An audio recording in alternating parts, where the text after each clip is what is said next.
What do I want? I want the truth! I want justice! I want... Hey guys, welcome back to my channel.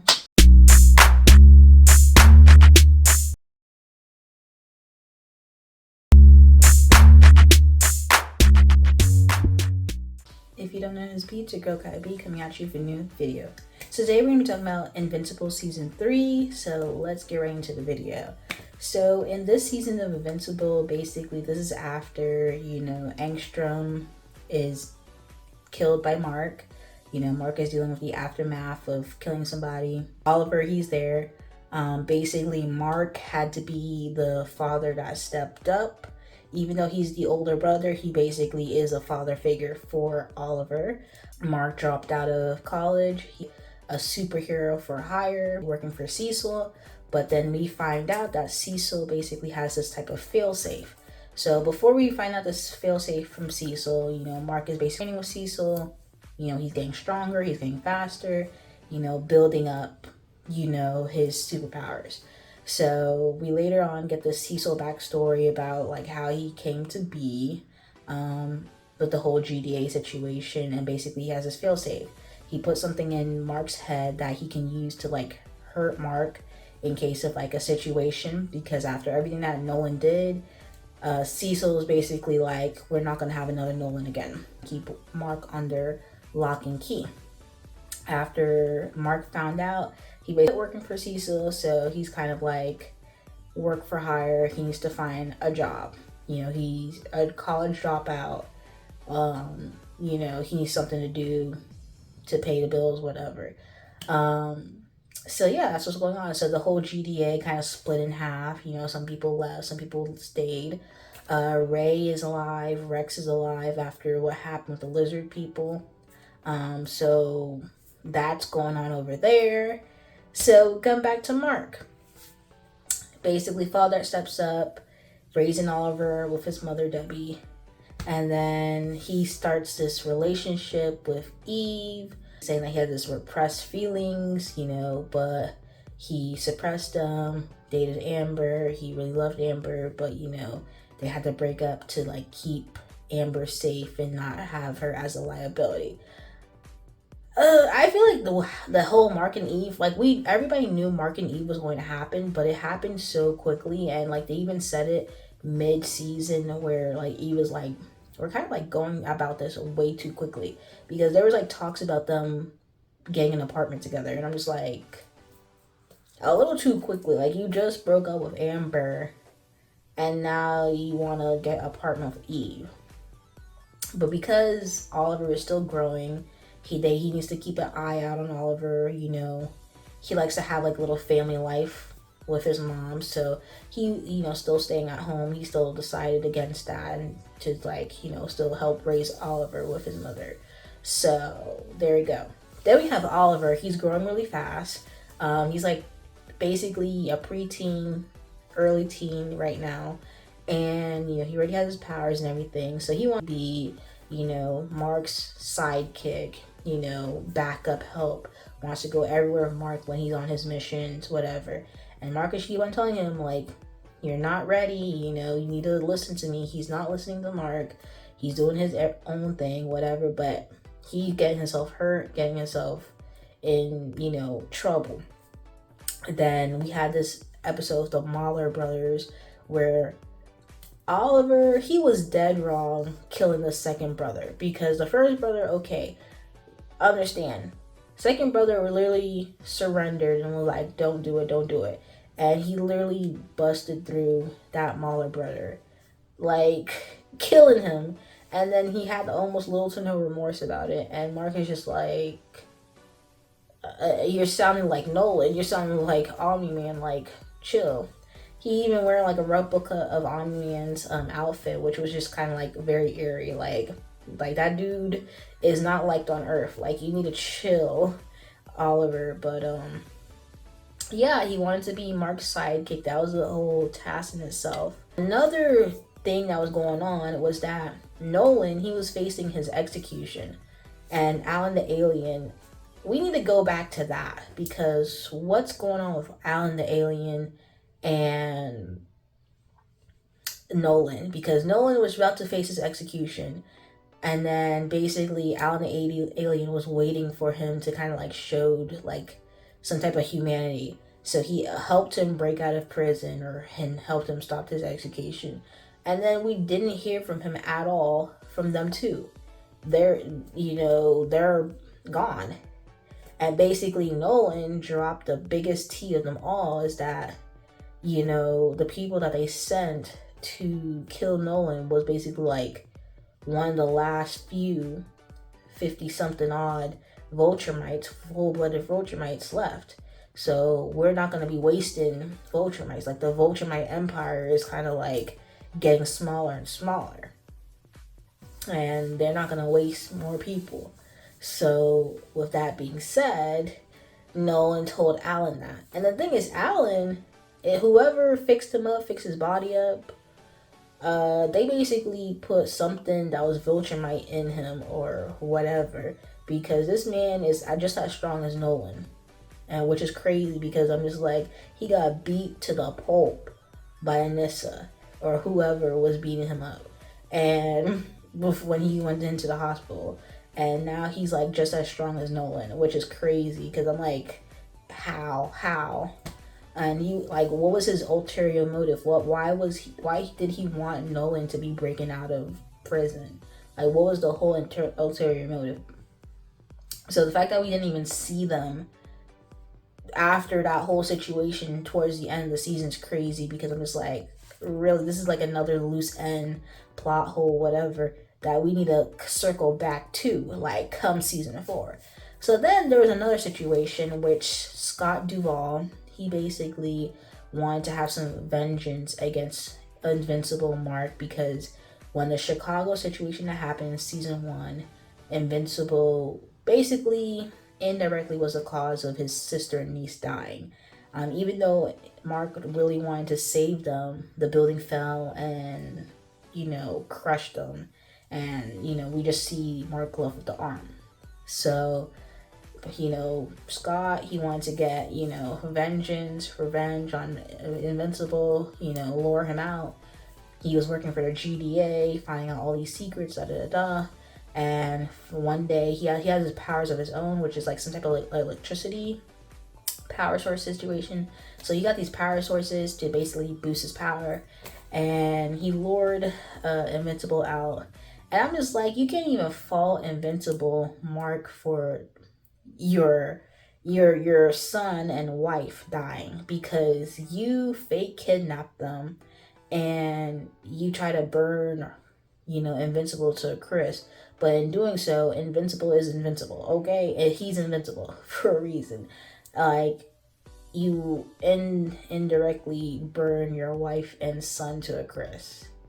So now he's basically want to have vengeance on Mark for his sister and niece, and now for his wife and son, which is crazy, because I'm just like, that is messed up and really sad. But I'm just like, after you kill Invincible, if you could actually do so, what's next? Are you gonna have joy in your life? But they don't really see through it. Then we come to find out that Angstrom Levy is not so dead. He, in his last minutes, he decided to portal himself back to wherever he came from, and basically asked his technicians to fix him up and patch him up. So they worked on him, got him, brand new, and he basically lured a bunch of multi-invincibles from different worlds to try to take over the world that Earth that Mark is from, which is just like, what?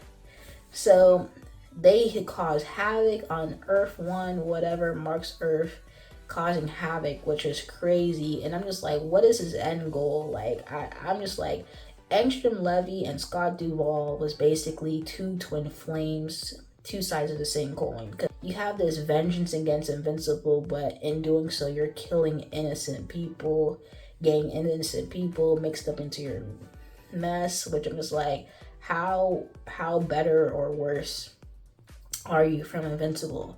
You want to kill him, or, hurt the people you love because of something that happened. What happened in Chicago was just messed up.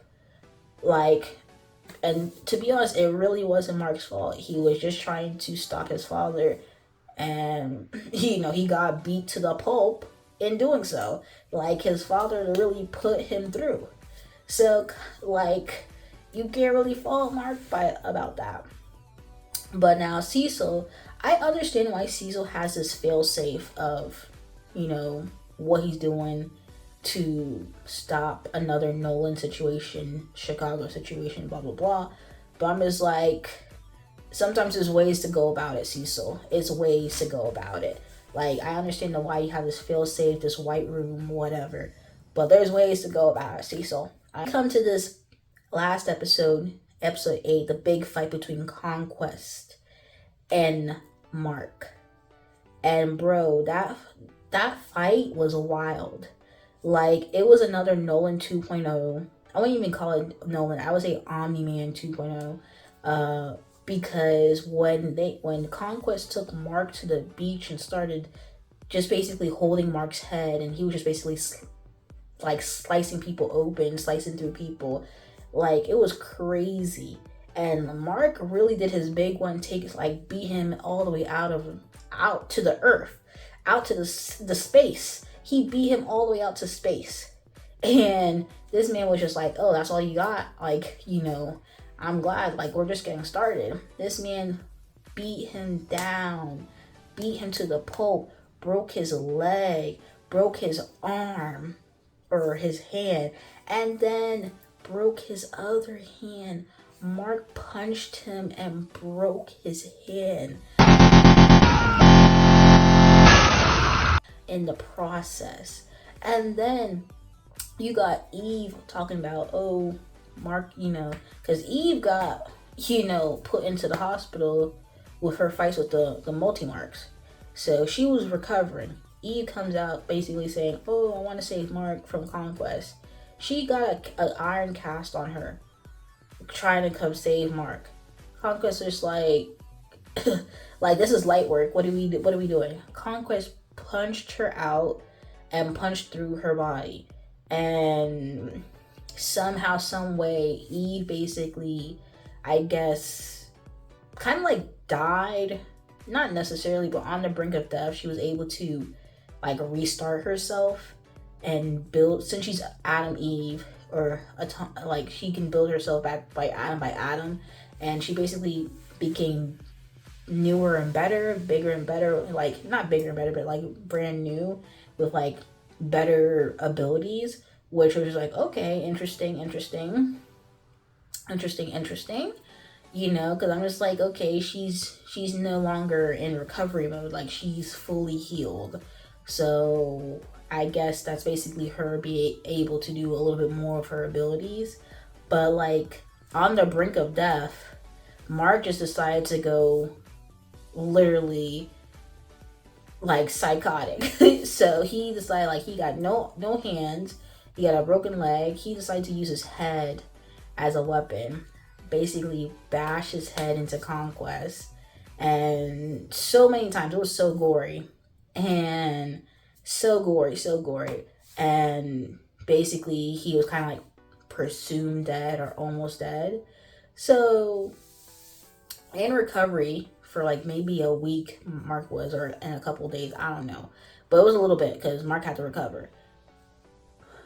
Mark goes see the body. He tells Cecil, burn the body. Why Cecil decide to keep Conquest and hold him hostage to tell him everything about Viltrum? Like, I understand, but like, dude, this man is not going to tell you nothing. He'd rather die than tell you anything about Viltrum. And the whole monologue that Conquest told Mark, like, he basically said his people are afraid of him because of his name. He doesn't even get a real name. His name is Conquest. Like, he's like, his people is afraid of him because of how well he does his job. Like, and he just has to take that to the grave. And the thing is, like, he don't even have real friends, real, like, familiar, people about him. They just do his job and go on. Everybody fears him. And it's like, the thing is that the Viltrumites hate, you know, that Nolan and Mark have these like human connections, but they kind of want that human connection or that type of like lovely situation for themselves. And it's kind of just like, you see that irony right there? But Cecil got, you know, Conquest holding up in some type of like bottom of the barrel cell. And I'm just like, yeah, that's your first mistake, Cecil, because he told you to burn him up while he was, you know, still on life support. But, you know, you decided to keep him alive, and it took Mark almost dying himself to get rid of Conquest. Imagine if all 50 other Viltrumites come down, you know, which I highly doubt. But, like, what are you gonna do then? So that's basically how the season ends.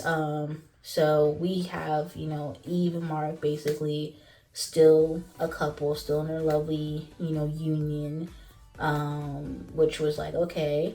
And then, you know, Mark is basically telling, I believe it's either Eve or Oliver or whoever, that he's like, you know, maybe Oliver is right. You know, if he did kill Angstrom, none of this would have happened with the multi-marks. If he did kill whoever, whatever villain, maybe that wouldn't have happened. Especially if they threaten the people that he loves, you know, a lot of the badness wouldn't happen. So basically now Mark is becoming ruthless. He didn't want to be his father, so-called Nolan. And now he might be stepping into that role of being a ruthless dude and just ending people on sight, which is just like, he's like, I don't want to be his father. And you might becoming him. But I'm just like, where is Alan and Nolan? Because what's tea with that? The whole loose end with the whole parasite that, like, if you like use a host and get into somebody's body, that's another plot hole, loose end that Mark needs to come fix up. We also have the whole Rex. Rex basically sacrificed himself with the whole fight with the multi-marks and like blew himself up or exploded. So Rex died. Assumingly, because I'm just like, everybody, you know, got beat up real bad, got split in half, everything, and they got repaired. But Rex explodes and he's dead for real. Like, Angstrom got beat to the pulp and he still somehow survived. But Rex is supposed to be dead, like, for real. No comebacks, nothing. Like, that's quite sad. That's really the final end of Rex. Because I'm just like, man, he was just about to, like, you know, have a life with Ray. And, you know, he ended up really dying. So, I mean, I was thinking at his funeral that he would have popped up behind a tree or something. But we didn't see none of that, so he really dead, which is crazy. Which is real crazy, because he was actually pretty, you know, a decent character. But yeah, with that being said, I'm ready for season 4, because we have some like questions that need to be answered, some open ends that we need to be closed, like tied up, and that whole last ending scene with the whole, like, what was that? Like, we need a season 4 on site. Like, I'm ready for season 4. But that was season 3 of Invincible. It was actually pretty decent season. The episode 8 was basically was just season 1, episode 8. Like, it was basically that level of gore, that level of hurt, that level of like, whoa. Like, that really took it back to season 1, episode 8, which I was just like, oh snap. But we got Conquest still alive, Angstrom still out on some type of situation. Mark basically saying he's gonna end people on sight if you threaten his people that he loves. So he better be making sure Scott Duvall somewhere around try and get some vengeance on Mark. Like, Mark just really got ops on all sides, really. And then you got Oliver over here. He might probably going to be, 20 by the next time you see him in season 4. So we'll see. It was kind of crazy that he tried to fight Conquest and he almost got snapped in half. Like, he almost got snapped in half, for real. But anyway, that was Invincible Season 3. If you guys like the video. Comment down below, let me know your thoughts, comments, concerns, and subscribe to my channel. Subscribe. Anyway, thank you guys for watching this video. Peace.